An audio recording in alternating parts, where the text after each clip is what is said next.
सम्मान दिया जा रहा है। मैं चीनी कोठी की सबसे पहले बात करना चाहूंगी। सिद्दीक आलम जी हैं हमारे साथ। आज चीनी कोठी को सम्मान दिया जा रहा है और उसका अनुवाद अर्जुन लारा जी ने किया है। आप दोनों का ही यहाँ पर स्वागत है। सिद्दीक जी, आप काफी सारी भाषाएं जानते हैं, हिंदी, उर्दू, अंग्रेजी, बंगाली। तो एक लेखक के हिसाब से पूछा जाए तो कितना फायदा रहता है इतनी सारी लैंग्वेजेस आपको आती हैं? जब बहुत बड़ा फायदा है। एक तो जो लेखक होता है वो लफ्जों का होकर उसे अपना हॉराइजन फैलाने के लिए बहुत सारे अल्फाज की जरूरत पड़ती है। और मैं आपको बता रहा हूँ कि मेरे पास डिक्शनरीज की भरमार है। Urdu to English, English to Urdu, Urdu to Bengali, Bengali to Urdu, Urdu to Hindi, Hindi to, इस तरह से मैं जब भी किसी लफ्ज की कमी महसूस करता हूँ तो मैं ये नहीं देखता कि ये लफ्ज उर्दू में है या नहीं। मैं ये देखता हूँ कि ये लफ्ज इस नावल में सही साबित होगा कि नहीं, और मैं इसके लिए सारे जुबानों को और मैं आपको बताता हूँ ये बहुत ही प्यारी जुबानें हैं। मैं बदनसीब हूँ कि मैं छात्रक महसूस हूँ। काश ऊपर वाला मुझे वो सहूलत अता करता कि मैं और भी बहुत सारी जुबानें जान पाता। हमारे मुल्क में इतनी खूबसूरत जुबानें हैं कि मैं जब साउथ जाता हूँ तो मेरी अपनी बहू जो है वो इतनी खूबसूरती से तामिल और तेलुगु बोलती है, मुझे बहुत अच्छा लगता है। मैंने उसे कहा कि बेटा मैं तुम्हारे पास कभी रहूँगा, मुझे सिखाओ की जुबान। तो एक फिक्शन राइटर के लिए खास तौर पर मैं आपको बता रहा हूँ, फिक्शन की दुनिया बड़ी वसी दुनिया है, बहुत चीज़ों की जरूरत पड़ती है और इसी के साथ साथ आपको बहुत चीज़ों से फरार भी हासिल करना पड़ता है। तो मैंने जब भी अनकंफर्टेबल महसूस किया, मैंने सब जबानों से चीजें चुराई है। मैं इस मामले में मेरे जैसा चोर आपको नहीं दिया और मैं बहुत खुश हूँ कि मैंने इन चीज़ों का इस्तेमाल किया है। जो अच्छी चीज़ें मुझे महसूस हुई, मैंने कोशिश की है कि मेरे नावल में, मेरे अफसानों में, मेरी शायरी में, मेरे ड्रामों में, मेरे क्रिटिकल एसेज में मैं थोड़ा फैला हुआ आदमी हूँ, तो इसलिए शायद मुझे लफ्जों की कुछ ज़्यादा ही जरूरत पड़ती है। I am very rich that I am in this country. I am very proud I am in this country that there are so many languages. इतनी सारी ज़बानें हैं कि हम खंगालते चले जाए तो मेरा खजाना भरता चला जाएगा। क्या बात है सर। सर, चीनी कोठी की बात करें तो इसको लिखने के पीछे आपकी क्या प्रेरणा थी? कैसे शुरुआत हुई इस फिक्शन राइटिंग? देखिए, चीनी कोठी अगर आपने पढ़ा हो तो एक वकील इसका सेंट्रल कैरेक्टर है। मैं अदालत में 8 साल काम कर चुका हूँ, लेकिन एक नावल को चेहरा लेने के लिए काफ़ी वक्त की जरूरत पड़ी। तो ये वाकया समझिए कि 82 में ख़त्म हो चुका था जब मैंने वो नौकरी छोड़ दी और सिविल सर्विस में आ गया। और it took 30 years to turn into a novel. एक नॉवल बनने के लिए इसने 30 साल का वक्त लिया। मुझे कुछ याद भी नहीं था, लेकिन देर वेर दिया। जिस तरह एक वोल्केनो जो है एक दिन में नहीं फटता है, दहाइयों से, सैकड़ों साल से, हजारों साल से, बल्कि कभी कभी लाखों साल से उसके अंदर लावा पकता रहता है और एक दिन वो किसी कमजोर जमीन को इंतखाब करके उसके बाहर आता है। तो ये मैंने एक दिन महसूस किया कि लाशौरी तौर पर, अनकॉन्शियसली मैंने कलम उठाया और मैंने लिखना शुरू किया। और वो सारी चीजें, वो तमाम अदालत की कार्रवाइयाँ, एक वकील की जिंदगी, क्योंकि वकीलों के साथ मैं बहुत हद तक इंटरेक्ट करता था, उनकी जिंदगी को करीब से देखता था, क्योंकि मुझे गांव बहुत पसंद है, मुझे पहाड़ बहुत पसंद है और जंगल बहुत पसंद है। हमारे यहाँ आदिवासी इलाके बहुत ज़्यादा हैं, तो मुझे आदिवासी की जिंदगी से बड़ा लगाव है। तो बल्कि अगर आपने मेरे शॉर्ट फिक्शन को देखा होगा तो आदिवासी मेरे शॉर्ट फिक्शन का बहुत सेंट्रल कैरेक्टर। तो मैंने महसूस किया कि लाशौरी तौर पर, बहुत लाशौरी कहीं बहुत अंदर में मेरी ये सारी चीज़ें छुपी हुई थी जो नावल की शक्ल में या फिक्शन की शक्ल में ये बाहर आई, और इसने नावल का चेहरा है। ये जानकर मुझे बिल्कुल भी आई एम नॉट सरप्राइज कि 30 साल लगे हैं इस नॉवेल को लिखने में, क्योंकि लेखक जो होता है वो मैं लिखने में, देखिए, आदमी लिखता है 1 साल में, 2 साल में, 1.5 साल में, 4 साल में लग सकता है, लेकिन उस नावल को बनने में 30 साल लगता है। दोनों में फर्क मैंने आपसे कहा। क्या बात। नाविल को बनने में 30 साल लगा, लेकिन लिखने में 1 साल, 1.5 साल, 2 साल से ज्यादा नहीं लगता। मैंने ये समझता हूँ कि कोई अगर 6 महीना में भी नाविल लिखता है तो वो उस 6 महीने की मेहनत है, उसके अंदर की मेहनत परसों की होती है, जो कि उस 6 महीने में जाहिर होती है। सही बात है। अर्जुमन आरा जी हैं मेरे साथ जिन्होंने इनकी नॉवेल का हिंदी अनुवाद किया है। तो मैम आपको कितना वक्त लगा ये डिसाइड करने में कि मुझे इस किताब का अनुवाद करना है चीनी कोठी का? मैं अनुवादक हूँ, बहुत सारी किताबें तर्जुमा की हैं, चीनी कोठी उसमें से एक है। तो अगर मैं अपने सफ़र के बारे में बयान करूँ तो अनुवाद करना मेरे लिए वो प्रोफेशन नहीं है बल्कि एक शौक है, जो तकरीबन जब से मैंने पढ़ना सीखा, तर्जुमा करने का नहीं लेकिन तर्जुमे पढ़ने का से मैंने पढ़ना सीखा। तर्जुमों की किताबें पढ़ने से मैं यहाँ नाम लेना चाहती हूँ मुंशी तीरथ राम फिरोजपुरी का, जिनकी किताबें मेरे घर में मौजूद थी, उनकी तर्जुमा की हुई अंग्रेजी अदब की किताबें, इंग्लिश ट्रांसलेशंस, इंग्लिश लिटरेचर के ट्रांसलेशन से, और मुझे मेरे सामने एक दुनिया खुल गई थी उन अनुवादों की मदद से। तो मैंने तब से जीना सीखा है एक वर्ड लिटरेचर के साथ, और मुझको ये मालूम है कि रीडर के तौर पर मेरी प्रायोरिटी ये रहती है कि कोई किताब अच्छी पढ़ी, मुझको लगता है इसको दूसरे लोग भी पढ़ें। तो मेरा मोटिवेशन ये है, अच्छी किताब पढ़ूं और दूसरे लोग पढ़ें। तो मैंने अगर अंग्रेजी में पढ़ी है, मैंने अगर हिंदी में पढ़ी है या उर्दू में पढ़ी है, तो कहीं ना कहीं से मेरे अंदर का ट्रांसलेटर, रीडर ट्रांसलेटर जो एक साथ एग्जिस्ट करता है, वो आपस में बातचीत करने लगता है मुझे इस किताब को लाना है। तो चीनी कोठी इसी तरह का नॉवेल था, बल्कि उससे भी पहले कहानियां से देखा था कि जब मैंने पढ़ी और इनसे मुलाकात हुई तो मैंने कहा कि आप उर्दू में लिखते हैं, बहुत अच्छी कहानियां हैं, लेकिन इसको ज़्यादा लोगों को पढ़ना चाहिए, हिंदी में क्यों नहीं कराते हैं? कहा कुछ थोड़ी सी मैंने की है, कुछ दोस्त कर रहे हैं। मैंने कहा मुझे दीजिए, मैं तो हिंदी मीडियम से पढ़ी हुई हूँ और कंफर्टेबल हूँ, मैं करूँगी। तो मैंने हिंदी में जब कहानियाँ कर ली तो फिर मैंने नॉवेलों को कहा कि मैं करूँगी, उनके 2 नॉवेल का ट्रांसलेशन किया। तो ट्रांसलेशन करना मेरे लिए सांस लेने जैसा है। तो जैसा मैम आपने मेंशन किया कि आप रीडर और ट्रांसलेटर एकदम साथ साथ आपका चलता है, तो ये कभी मुश्किल होती है किसी किताब को पढ़ते वक्त आपका ट्रांसलेटर बीच में आ जाता है पढ़ते पढ़ते, ऐसा कभी क्या मुश्किलें आती हैं एज अ ट्रांसलेटर मैम आपको? मुझे लगता है हर किताब अपने चैलेंजेस साथ लाती है। तो जिस तरह राइटर से कोई फॉर्मूले नहीं पूछा जा सकता कि उन्होंने कैसे किताब लिखी, वैसे ट्रांसलेशन जब करते हैं हम, हर किताब के अपने चैलेंजेस होते हैं। और मुझको लगता है कि चीनी कोठी उतना मुश्किल नहीं था, लेकिन जहाँ मुश्किलें आई तो मेरे लिए सहूलत ये थी कि सदीक आलम साहब थे और मैंने डिस्कस किया उनसे कि इन अल्फाज को आपने किस तरह से इस्तेमाल किया है। कुछ अल्फाज थे और बहुत सेंसिटिवली हैंडल करना होता है कई चीज़ों को, क्योंकि हम जानते हैं ट्रांसलेशन कोई ऐसा काम नहीं है कि हमने एक ज़बान से दूसरे में मुंतकिल कर दिया और ये कोई मशीनी काम है, बल्कि एक तरह का रिक्रिएशन है दूसरी ज़बान में, उतनी ही सेंसिटिविटी और संवेदना के साथ कि वो जिंदा हो सके। ऐसा ना लगे कि हमने कुछ ऐसे अल्फाज डाल दिए हैं कि जो मंजर बन रहा है ओरिजिनल किताब में और उसमें हम नाकाम हो जाएं।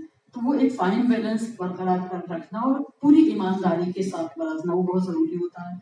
मैं ये मानती हूँ ट्रांसलेटर का काम ना तो राइटर से आगे बढ़ने की कोशिश करना है और ना पीछे से जाने की।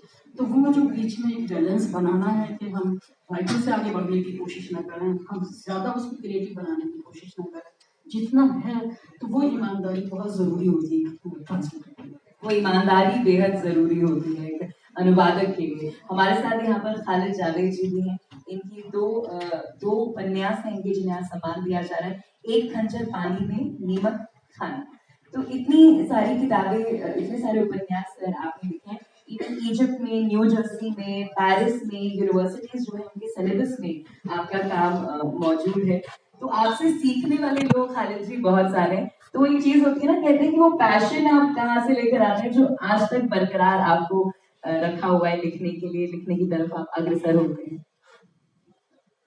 वो तो अभी एक बात कही अर्जुमन जी ने ना कि सांस लेना और ट्रांसलेशन करना उनके लिए, तो इसी तरह बिल्कुल सांसें लेना और लिखना मेरे लिए एक बराबर की चीज है। अगर जी रहा हूँ तो लिख भी रहा हूँ, और कभी कभी कागज कलम पे लिखते हैं और कभी कभी अपने दिल पे लिखते हैं, लिखते ही रहते हैं। तो हर वक्त लिखते हैं। जिस आप पैशन की बात कर रहे हैं ना, वो मजबूरी भी है कहीं हमारी। जो वजूद है, जो मेरा जो एग्जिस्टेंस है, वो बहुत ही नाकारा आदमी हूँ। मुझे मतलब लिखने के अलावा कुछ आता नहीं है, मतलब दुनिया में कुछ और काम नहीं कर सकता। इसलिए शायद इसमें भी पैशन नहीं होगा तो फिर कहाँ पैशन होगा।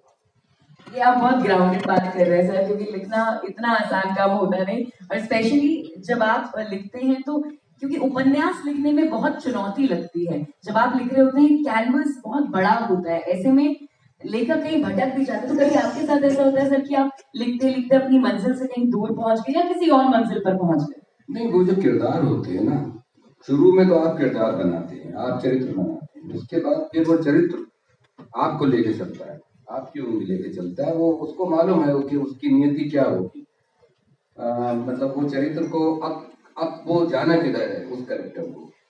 ये एक आप कह सकते हैं कि ये एक पैराडॉक्स है, क्योंकि लिखने वाले भी हम ही हैं, लेकिन चूंकि जो आदमी लिखता है वो इतना कॉन्शियसली नहीं लिखता है जितना कि सब कॉन्शियसली या अनकॉन्शियसली लिखता है। तो वो उसमें जब ये अनकॉन्शियस जो मतलब जिस भी टाइप की क्रिएटिविटी जिसको कहते हैं हम, रचनात्मकता जो कहते हैं, वो कॉन्शियस पार्ट तो उसका बहुत ही कम है। जैसे फॉर एग्जाम्पल मुझे डिक्शनरी देखने की जरूरत नहीं पड़ती, क्योंकि मैं जो हूँ वो अपनी रूह की जबान में लिखता हूँ, जो मेरी आत्मा की जबान है। तो मुझे बहुत कम जरूरत पड़ती है जहाँ जहाँ पे अटकता हूँ कहीं पे। वरना मैक्सिमम ये है कि जो एक स्पॉन्टेनियस जो फ्लो होता है उसमें लिखते हैं, और उसमें वो चरित्र अपनी जबान खुद लेके आता है, और जो कॉन्ट्रडिक्शंस होते हैं, जो कि कॉन्फ्लिक्ट्स होते हैं, जो टेंशंस होते हैं, वो भी सारी चीजें। तो नावल लिखना एक उस तरह का काम नहीं है जैसे कि कोई एकेडमिक वर्क होता है कि जिसके लिए आपको ये लगे कि आप कोई ऐसे लिखने के लिए जा रहे हैं, या आप वो कहीं ना कहीं कोई भी आर्ट, मेरा मानना है कि कोई भी आर्ट जो है वो बेसिकली अपने वजूद के जो तारीख, जो हिडन डायमेंशंस हैं उसके, अपने जो उसका एग्जिस्टेंशियल क्राइसिस है, उसको बाहर लाने के लिए, उसके एक्सप्रेशन के लिए लिखता है। तो ये एक तरह का इंटरनल प्रेशर है उसके ऊपर, एक दाखिली जब्र जिसको हम कहेंगे, उस दाखिली जब्र के लिए वो लिखता है। और एक स्टेज, ये बिल्कुल ठीक कहा सच्ची खान कि भाई एक नाविक को लिखने में तो इतना टाइम लग गया, और वो लिख तो गया 1 साल में या वो 1.5 साल में, लेकिन 3 साल तक बनाता रहा। मैं खुद मानता हूँ कि कोई भी क्रिएटिविटी जो होती है, जो कोई वाकया, कोई इवेंट, कोई एहसास, कोई भी कैफियत जब आपको मुतासिर करती है तो इस तरह होती है जैसे कि आंख के अंदर कैटरेक्ट होता है। तो वो कैटरेक्ट होता है, होता मतलब चलता रहता है कि एक दिन आपको महसूस होता है कि मैच्योर हो गया, अब वो चुभने लगता है आपकी आंख, अब आपको ऑपरेशन करना होगा। तो वो जो ऑपरेशन करना है उसको मैं नाविल को कंप्लीट करने से ताबीर करता हूँ। क्या बात है सर। और सर जो आपकी किताबें जिनका अनुवाद हुआ है, क्या आप वो पढ़ते हैं? आपने उनमें से कोई पढ़ी है? जैसे अभी एक खंजर पानी में का अनुवाद हुआ है। तो साथ साथ ही हुआ, क्योंकि मेरे साथ इत्तेफाक ये हुआ कि ये खंजर पानी में मेरे बहुत 20 साल पुरानी मेरी दोस्ती है। तो मैं इसमें बहुत लकी रहा कि मैं भी यहीं दिल्ली में और वो भी यहीं, तो बीच बीच में कभी कुछ अगर ऐसा होता था किसी लफ्ज को लेकर या किसी फ्रेज को लेकर तो हम बात करते। तो दूसरा जो मेरा नावल हुआ है वो ये, इसमें बच्चे ने किया है तारीख जमाने के, तो मेरा ही रिसर्च स्कॉलर, तो ये इसके साथ किया। तो मैं समझता हूँ कि ये एक तरह की जुगलबंदी होती है ट्रांसलेशन, एक जैसे म्यूजिक होता है, तो वो उसमें जिस तरह म्यूजिक में जुगलबंदी होती है, तो अगर साथ साथ चलते हैं आप स्टेप बाय स्टेप, स्टेप से स्टेप मिला के, तो वो ताल और उस रिदम को, उस सुर और ताल को आप पकड़ सकते हैं। जो मेरा ख्याल ये है कि ट्रांसलेशन करते वक्त उस पूरी टोन को पकड़ना बहुत जरूरी है, क्योंकि मीनिंग तो आप ट्रांसपोर्ट कर सकते हैं, तो ट्रांसपोर्ट मीनिंग के ट्रांसपोर्ट करने से कुछ नहीं होता। मेरा ख्याल ये है कि मीनिंग तक ले जाने वाले जो रास्ते होते हैं वो ज्यादा इंपॉर्टेंट होते हैं किसी के लिए। आप जा किस रास्ते से गए, मीनिंग तो एक ही होते हैं, मीनिंग तो क्लेशे की तरह होते हैं। तो उन रास्तों तक पहुंचने का जो काम होता है, किन रास्तों से होके आए, जंगल से होके आए, शहर से होके आए, कीचड़ में से, दलदल में से, आसमान से उड़कर आए, यही बेस होता है और यही स्टाइल बनाता है किसी चीज का। अगर इस स्टाइल को ज्यादा से ज्यादा ट्रांसलेशन के अंदर उसको भी ट्रांसपोर्ट कर सके, मेरा मानना यह है कि ट्रांसलेशन भी क्रिएशन नहीं है, बल्कि एक दुनिया की क्रिएशन को दूसरी दुनिया में लेके जाना है। तो वो अगर आप उसको ऐसे लेके जाते हैं तो ये बड़ी कामयाबी है। तो इस मामले में मैं बहुत ही खुशनसीब रहा कि दोनों लोग मेरे साथ थे और इन्होंने किया तो मैं देखता रहा, और कहीं कहीं इन्होंने जो है वो मुझे भी करेक्ट किया। ऐसा नहीं है कि कोई जो था वो किसी ऊंचे मंबर पर बैठा था और मैं कह रहा था नहीं ऐसा नहीं। उनकी राय का मैंने एहतराम किया और मेरी राय का इन्होंने कहा। क्या बात है सर। दोनों उपन्यास में से अगर मैं कहूँ कोई एक अगर आपको चुनना हो तो नीमत खाना और एक खंजर पानी में से आप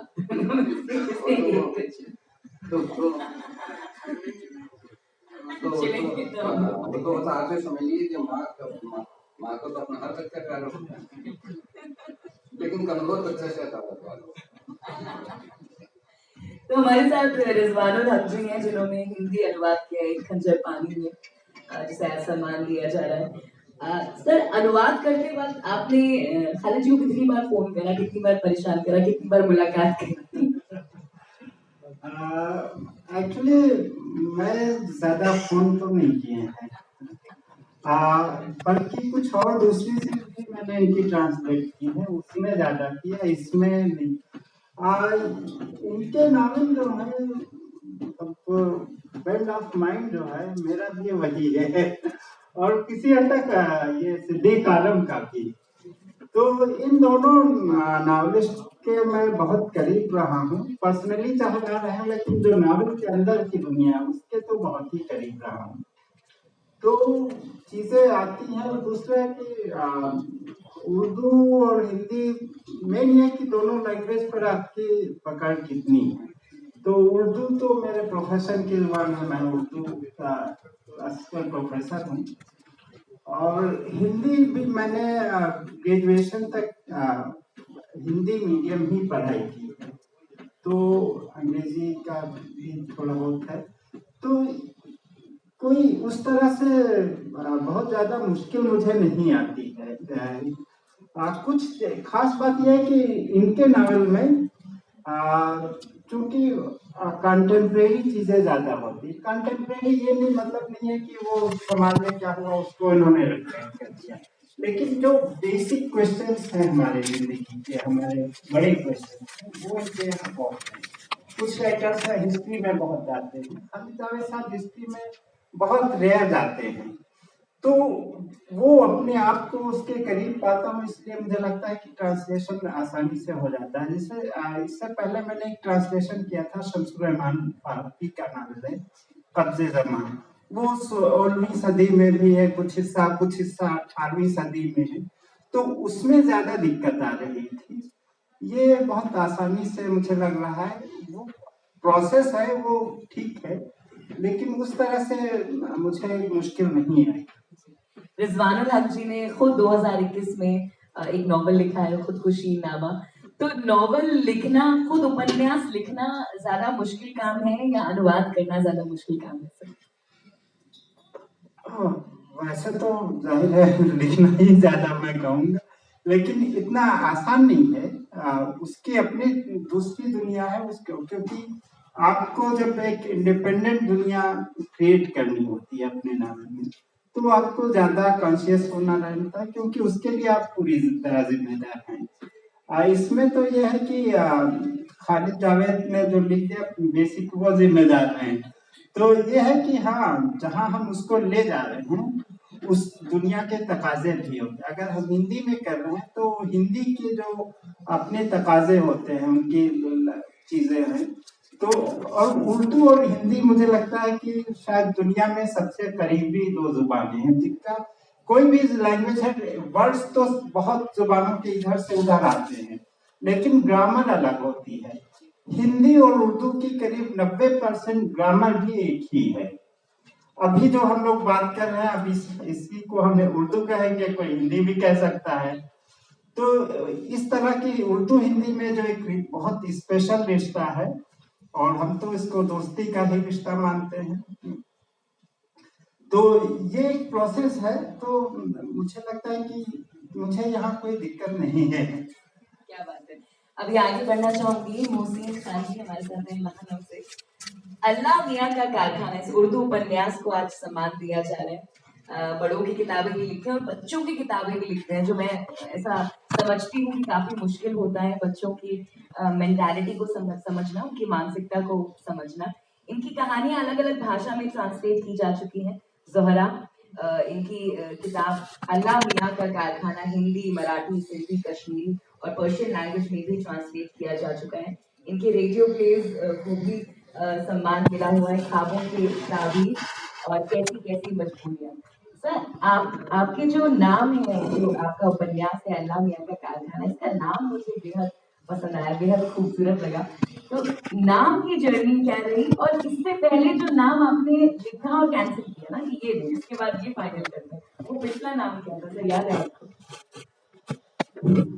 असल में ये नावल लिखने के बाद काफी दिन तक मुझे समझ में नहीं आया कि इसका नाम क्या होना चाहिए। मैंने कई दोस्तों से भी पूछा कि भाई ये मैंने इस तरह का एक नावल लिखा है, आप बताइए। तो उन्होंने जो सजेशन दिया भाई समझ में नहीं आया। तो फिर मैं वो अपने बचपन में गया, मादी में, कि हम लोग अल्लाह मियाँ कहते हैं खुदा को, और सुनते थे अपनी वालिदा से और बड़ों से कि ये दुनिया जो है वो अल्लाह मियाँ का कारखाना है। तो क्योंकि ये कहानी अल्लाह मियाँ और उसके इंसानों की है, आपने नावल पढ़ा होगा तो देखा होगा, उसमें सिर्फ बच्चा इंसानों से मुखातिब नहीं है, जानवरों से भी है और अल्लाह मियाँ से भी बातें करता है। तो मैंने कहा फिर ठीक है, उसका नाम अल्लाह मियाँ का कारखाना ही कर दिया जाए, और उन्हीं का कारखाना है, और जितनी खराबियाँ और खूबियाँ हैं सब उन्हीं की हुई है इस कारखाने में, तो उसका नाम कारखाना ही रख दिया। अच्छा, बच्चों की मानसिकता समझना कितना मुश्किल काम होता है, खुद एक बच्चे बने रहना शायद जरूरी होगा उसके लिए। हर शख्स के अंदर एक बच्चा तो होता ही है, कि हम भूल जाते हैं, और मुझे बच्चों से बहुत हमदर्दियाँ रही और गुर्बत रही, और मुझे बहुत बहुत बच्चे अच्छे लगते हैं, और शायद मैं अपने बचपन का ज़माना अभी नहीं भूला हूँ। वो ज़माना जो मैंने बचपन में गुजारा है, वो चीज़ें, वो लोग, या वो जो उस ज़माने की बातें थी या महरूमियाँ थी, वो सब चीज़ें साथ ले के चलता हूँ। और शुरू से ही मैंने इसीलिए बच्चों के लिए ज़्यादा लिखी, मेरी तकरीबन 14 किताबें बच्चों की आ चुकी हैं, और मेरे ज़्यादातर कहानियों में बच्चे ही होते हैं, ड्रामों में भी बच्चे हैं, और इस नावल में तो ख़ास तौर पर जो उसका मेन कैरेक्टर है वो इमरान, वो बच्चा ही है, और पूरी कहानी नावल की बच्चा ही बयान कर रहा है। तो इस लिहाज से वो बच्चों का ही नावल, लोग समझे कि शायद मैंने बच्चों के लिए नावल लिखा है, लेकिन वो बच्चों का नावल नहीं है, वो बड़ों का नावल है, बच्चे की जिंदगी है उसमें। क्योंकि आप लखनऊ से हैं, एक वहाँ की जुबान और एक वहाँ का खाना सर बहुत फेमस है, तो कौन सा वो खाना है जिसको खाने के बाद आपको अच्छे आइडियाज आते हैं? खाने तो मुझे शौक नहीं है, आप मेरी शब्द सुना तो मेरी जुबान पर देख करके समझ लो, खाना तो मैं खाता ही नहीं हूँ, और खाता भी हूँ तो जिंदा रहने के लिए शौक तो कभी नहीं खाता। मेरी वाइफ को बड़ा शौक खाना, बड़ा जगह बहुत उमदा मिलता, बड़ा जगह मिलता, आप लौकी नहीं कहीं जाते नहीं मिलता, कहाँ 4 किलोमीटर जाऊँगा, वहाँ तक जाते जाते जो जितना खाता हूँ उसकी भूख भी मर जाएगी। तो खाने वाने का ज़्यादा शौक नहीं है, और आप वेजिटेरियन होने तो ज़्यादा, और वाइफ जो है वेजिटेरियन नहीं है, तो ये थोड़ा सा हम दोनों के दरमियान एक तजाद रहता है। तो आप अपना खाना सर अलग से बनाते हैं? खाने के बारे में मैं नहीं बता सकता, जो सुना है वो बता सकता हूँ कि कहाँ कहाँ के खाने मशहूर है, टुंडे कबाबी हो, लोटी कबाब भी सुना है, लेकिन खुद तजुर्बा नहीं है कि मैं कहाँ कहाँ के खाने अच्छे होते हैं। मैं ये बता सकता हूँ कि मैं वेजिटेरियन कौन सा खाना उम्दा होता है और मुझे कौन सा खाना अच्छा लगता है। तो सर आप जब बीच में एक अंतराल लेते हैं, बीच में ब्रेक लेते हैं, तब उसमें आप किस तरह से अपने आप को वापस से चार्ज करते हैं, एनर्जी लेकर आते हैं? लिखने के दौरान? जी जी। लिखने के दौरान चाय पीता हूँ, पानी पी लेता हूँ, टहल लेता हूँ इधर उधर। सोशल मीडिया की आदत अभी आपको नहीं पड़ी? फोन है, बहुत सोशल मीडिया की है, लेकिन सोशल मीडिया पे जाके खुशी कम मिलती, गुस्सा ज्यादा आता है, जल्दी वो चीजें हैं कि मजा नहीं आता। मालूमाती चीजें ढूंढ लेता हूँ, कभी अपने लिए भी ढूंढता हूँ, कुछ चीजें हो जावेद की देख लेता हूँ, तो देख आराम की अपने दोस्तों की चीजें ढूंढ लेता हूँ, कुछ वीडियोस देख लेता हूँ, फिल्में देख लेता हूँ, तो मुख्तलिफ चीजों से दिल बहला देता हूँ। क्या बात है सर।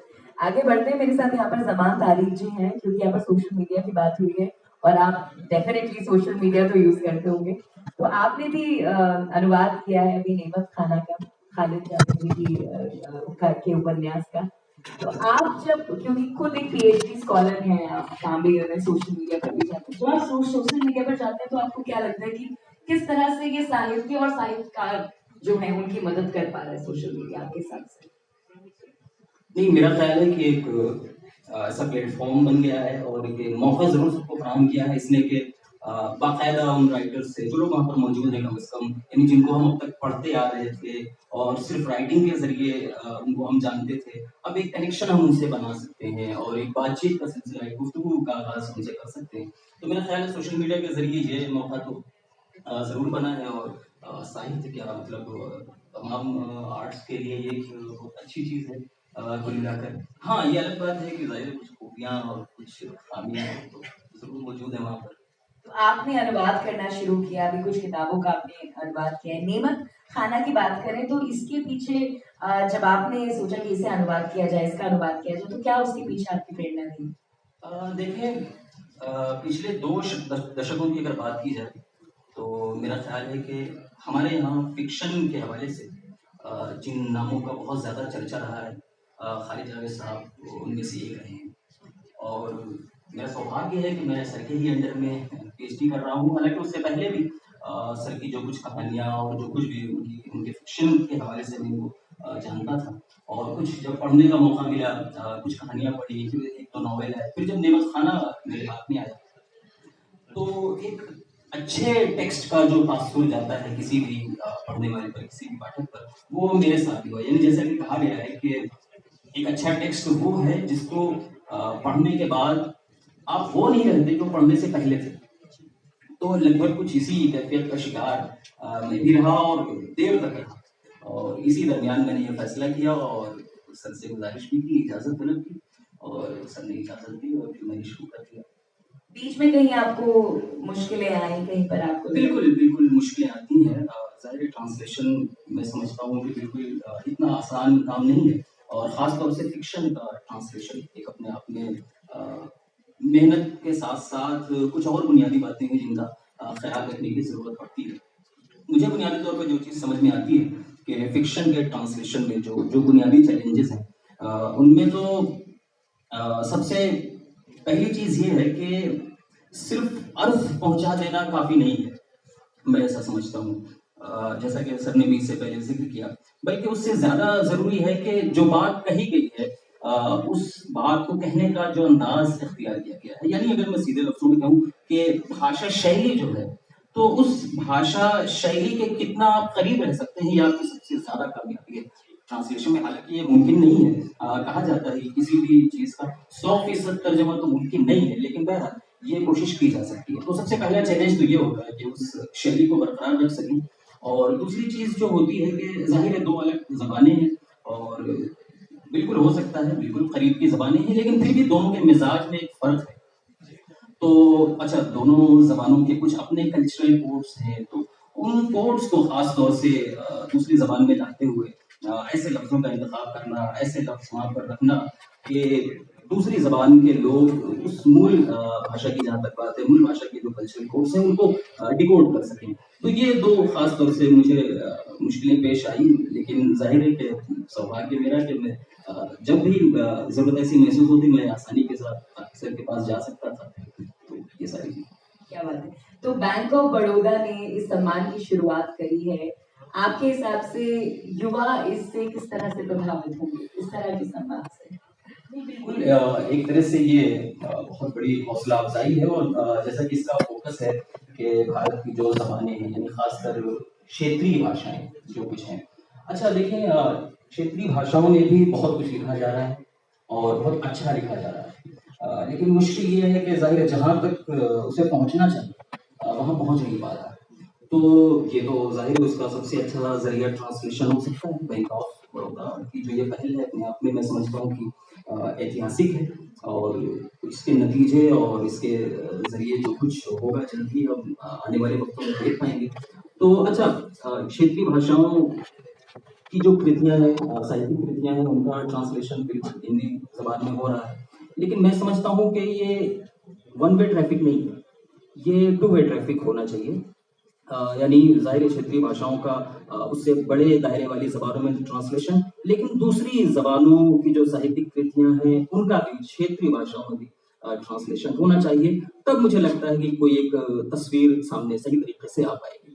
तो जाहिर है एक हौसला अफजाई की बात है, एक बहुत बड़ा कदम है, तो युवा जरूर इससे कुछ ना कुछ प्रेरणा हासिल करेंगे। एक आखिरी सवाल मेरा आपसे है कि आपको लगता है कि अभी भी हमें किताबों की जरूरत है या सोशल मीडिया आ गया है तो नहीं, बिल्कुल किताबों की जरूरत कभी खत्म नहीं हो सकती। मैं समझता हूँ कि सोशल मीडिया उसकी भरपाई नहीं कर सकता कभी। जी जी, धन्यवाद धन्यवाद। तो मेरे ये सवाल थे, हमारे साथ लेखक हैं जिन्होंने उनकी किताबों का उपन्यास का अनुवाद किया है, वो मैं। तो आप कोई भी सवाल अगर पूछना चाहते हैं, कोई आपके जहन में सवाल आता है तो आप फ्री हैं, सवाल पूछ सकते हैं। माइक उन तक पहुंचा दीजिए एक बार। सर एक मिनट सर, माइक आप तक पहुंचाया जा रहा है, एक एक करके मैं आप तक पहुंचती हूँ।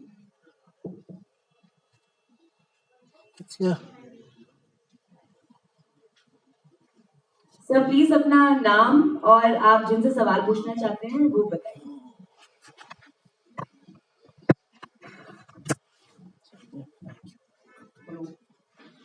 हेलो, नमस्कार सर, आपका नाम? my name is Harish Upadhyay, Bureau Chief of the Daily Leaders Messenger.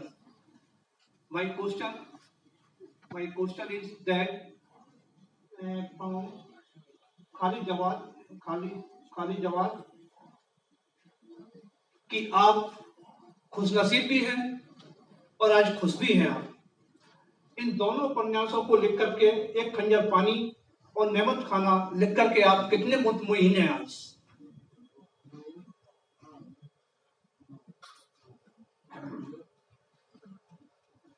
जी मुतमईन हूँ, लेकिन आगे भी कुछ और लिखना चाहता हूँ। तो जब आप मुतमईन हो जाते हैं तो वहीं से आपके फिर गैर मुतमईन होने का एक नए सफर का भी आगाज होता है। तो मैं मुतमईन भी हूँ और ये कि आज ये मौका मिला है कि मैं यहाँ हूँ, इस मंच में हूँ, बैंक ऑफ बड़ौदा का बड़ा शुक्रगुजार भी हूँ, इस वजह से मुतमईन हूँ। लेकिन ये भी जहन में कहीं एक बेचैनी है कि आगे अपने आप को बरकरार रख सकूँ, तो ये गैर मुतमईन भी हूँ। बहुत अच्छा सवाल था आपका।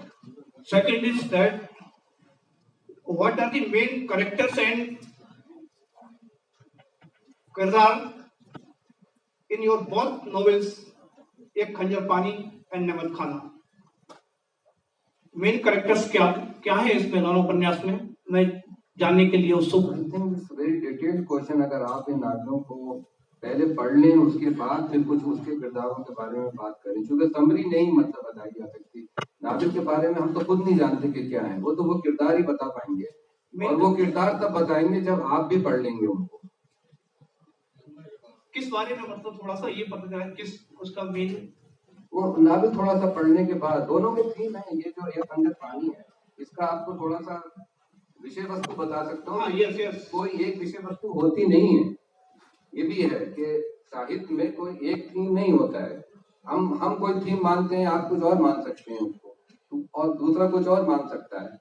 ये खंजर पानी में एक तरह से पानी में बीमारी फैली है और उसकी वजह से लॉकडाउन हो गया है एक खास कॉलोनी में, तो पानी आना बंद हो गया है। तो ये जो 1.5 महीने 2 महीने तक पानी नहीं आता है, तो उससे जो इंसानों की जो जिंदगी है उनमें जो एक एग्जिस्टेंशियल क्राइसिस पैदा होता है कि वो हिस्टेरिक हो जाते हैं, मोहब्बतें नफरतों में बदल जाती हैं, गुस्सा बात पे आने लगता है, खुदकुशी करने लगते हैं लोग, नहाने को पानी नहीं है, नेचुरल कास्ट पूरी करने के लिए पानी नहीं है। तो ये एक पूरा कहीं आप ये समझिए कि जो एक सिस्टम होता है जिसपे कि आप समझते हैं कि ये सब ऐसे ही चलता रहेगा सिस्टम, लेकिन उस सिस्टम में एक जरा सी कील, एक जरा सा बुर्जा भी हटने से वो सिस्टम बिल्कुल ही खराब हो जाता है, मतलब गिर जाता है।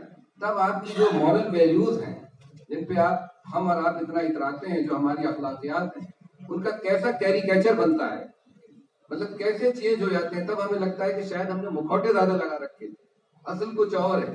तो ये जो नावल है वो उन मुखौटों को उतारता है।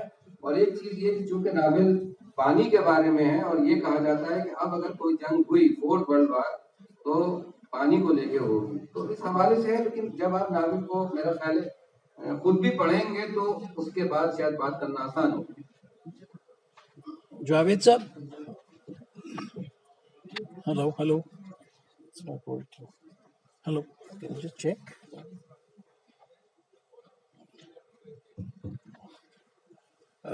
Javed Saab and the other delegates on the dais, the authors हैं, सबको आधा वर्जी मेरा नाम संजय अग्रवाल है सर। मैं अभी पढ़ रहा था कि आपकी जो ये नियमित खाना है, it has been translated in English also, एंड मैंने जैसे जानकारी हासिल करी कि इसमें आप पेरिस फ्रांस में इसको द नेम इज डिफरेंट।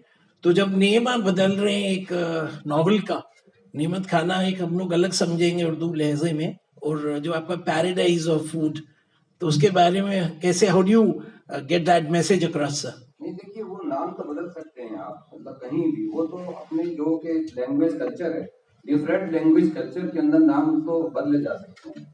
ये मतलब नामों का ट्रांसलेशन लिटरल नहीं हो सकता कभी। तो मेरा जो ओरिजिनल नावल था, जो कि 2014 में छपा है, ये नावल, वो नेमत खाना उसका नाम था, और वो एक सर्टिफिकेट नेम है, वो एक व्यंग है उसके अंदर, वो भी वही है। जब आप नावल को अगर एक बार भी पढ़ेंगे तब ये बात भी समझ में आएगी कि नेमत खाना क्यों है।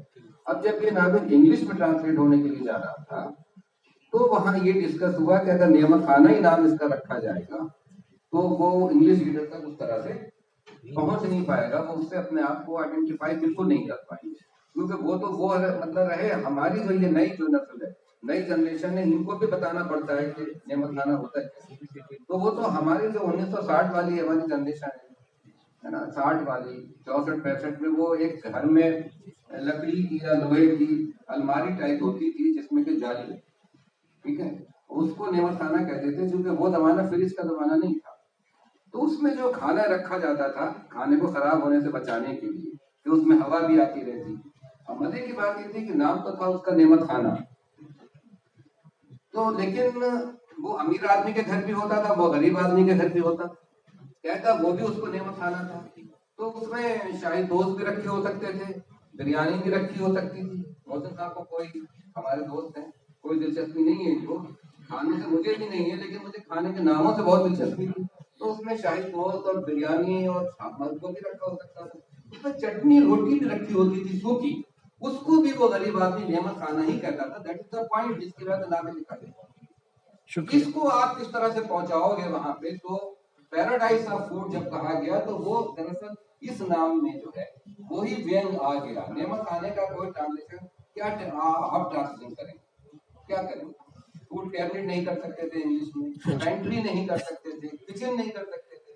तो नावल पढ़ने के बाद आप देखेंगे कि यही नाम बिल्कुल ठीक है। सर्टेनली रीड इट सर, धन्यवाद। इंग्लिश के हाँ जी, हाँ जी। और भी हम सवाल आगे लेंगे, लेकिन इससे पहले मैं चाहूंगी कि ED of bank of Baroda Shri Lalit Tyagi ji को मैं स्टेज पर आमंत्रित करना चाहूंगी, और साथ ही हमारे zonal head Rakesh Sharma ji bank of Baroda के, उन्हें भी मैं आमंत्रित करना चाहूंगी। मीडिया कोई भी सवाल पूछना चाहती है वो पूछ सकती है। आप में से कोई भी जो सवाल जहन में लिए बैठे हैं उस सवाल को आप यहाँ जरूर पूछें।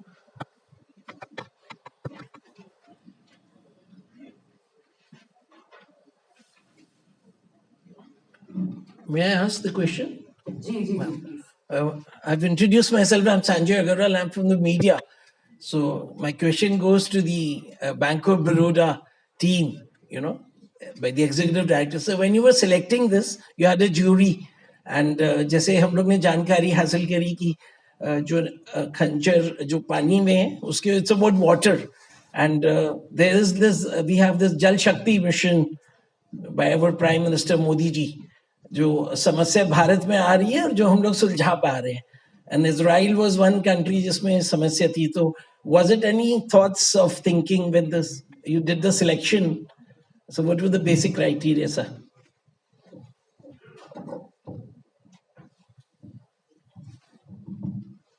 तो देखिए, पहली बात तो ये है कि हम साहित्य को साहित्य तक ही रखें।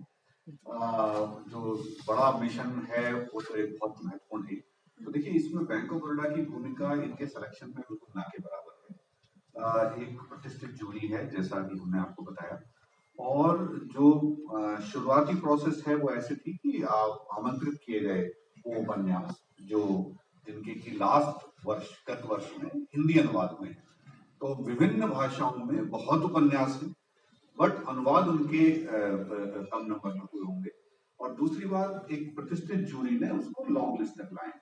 तो बैंक ऑफ बड़ौदा का जो इसमें योगदान है वो सिर्फ प्लेटफॉर्म देने का है, बाकी इसमें पूरी पारदर्शी प्रक्रिया के तहत जूरी है जो उसमें काम कर रही है। और अभी 12 से आगे भी जब वो 6 में जाएंगे तो वो जूरी ही इसको निर्धारित करेगी। और हम ये मान सकते हैं कि जिस तरह के मेंबर्स हैं जूरी के, वो पूरी पारदर्शिता रखेंगे, ईमानदारी रखेंगे और समाज के सामने उन्हीं चीजों को फाइनल सिक्स तक लेके जाएंगे जो वाकई में डिजर्व करती हैं। हालांकि मैं ये मानता हूँ कि हर उपन्यास अपने आप में एक यूनिक होता है और वो एक मैसेज क्रिएट करता है, कन्वे करता है, और we should respect that. Thank you very much. Thank you.